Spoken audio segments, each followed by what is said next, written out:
at the end of Mark's Gospel, we find the Great Commission. And with the mandate there of all the challenges for the believer, we find to cast out demons. Jesus said, cast out demons in my name.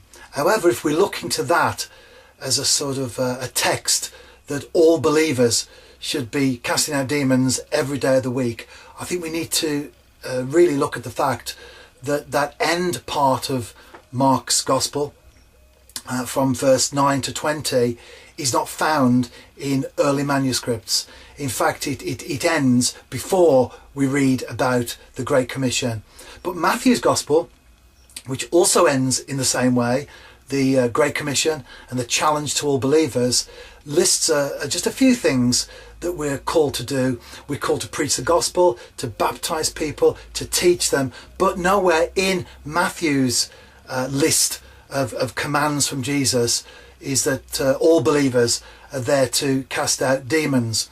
I think that we just need to be very, very careful, because there is another world out there. There is a spirit world out there.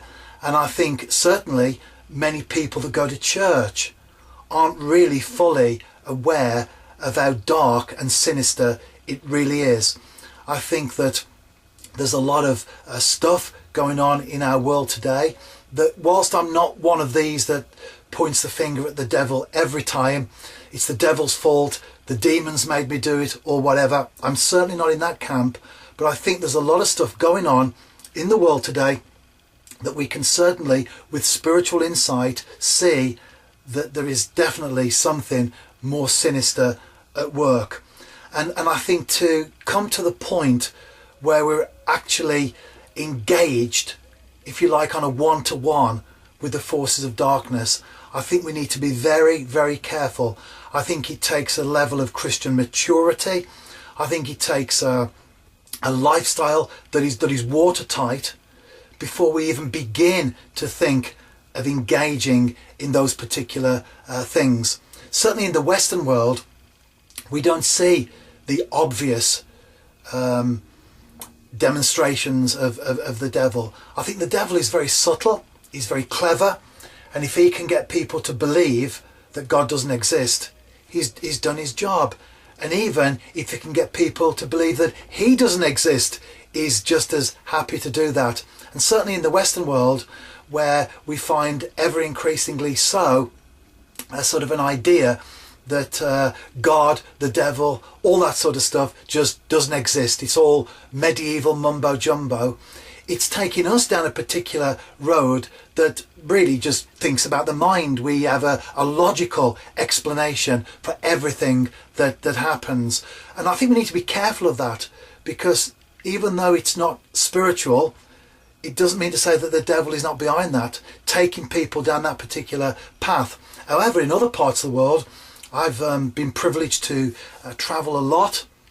Since the year 2000, I've been a mobiliser as opposed to a missioner, but up to the year 2000, I travelled to a lot of countries, many of them in Africa, and that is a different spiritual climate altogether.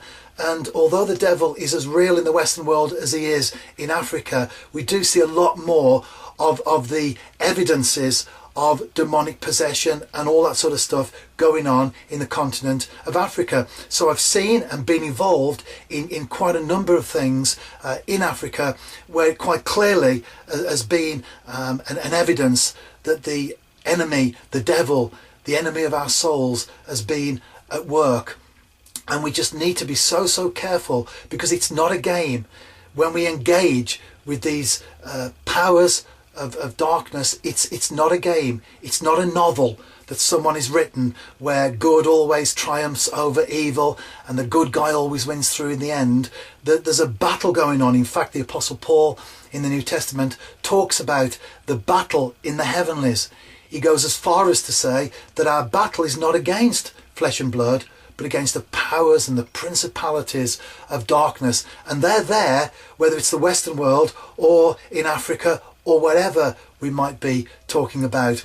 And when we engage in those situations where we are literally confronted with a demonic possession situation, we need to be so careful that we're not getting in over our depth, because it does take a level of maturity and understanding and right living before God, because if we're not careful, we will be offering open doors to spirits to come into our lives. Now, I'm not talking about Christians becoming demon possessed. I'm talking about demon oppression and influence upon our lives. But if we're involved in things that we shouldn't be, then that is a definite open door to the enemy to get involved. Now, of course, that's a whole sort of ball game in itself. That's a whole message in itself. But just to stress, really, which is the emphasis of this particular question time answer, that why is it considered a specialized subject, is because it's a very, very important area that we need to go into with our eyes open. It's not a game. It's not casting out demons and see who can cast out the most and notching up marks as to who's cast out the most demons this week. It's not about that at all. It's deadly serious, and it's something that we need to be in that absolute right place before God, to fully understand our faith, to be confident in our faith, to know who we are, not just as ourselves, but also, more importantly, to know who we are in God. Because if we start to get involved in things like demons and demonic possession and casting out demons, the enemy is very subtle, as I've already said, and he will let us think that we've got the upper hand. He'll let us think that we're in control, and all the while he will be playing with us like a puppet. So it's not something to get involved lightly. It's certainly, at the very least, for people that have been in the faith for many years, that have much experience. If you're in your local church and you think that there's a situation that you've come across in your life where someone may or may not be demon possessed, you're not sure, don't go in to that situation on your own. Talk to your pastor.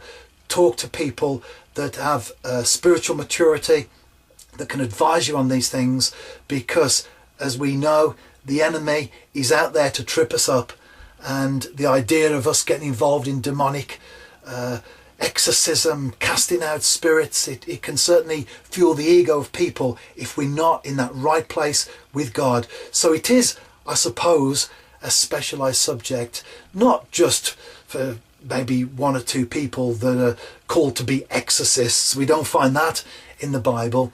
I think certainly we don't even go out looking for it either. I think these things will find us, if you like, and then when they do, we deal with them. But we just need to be very, very careful.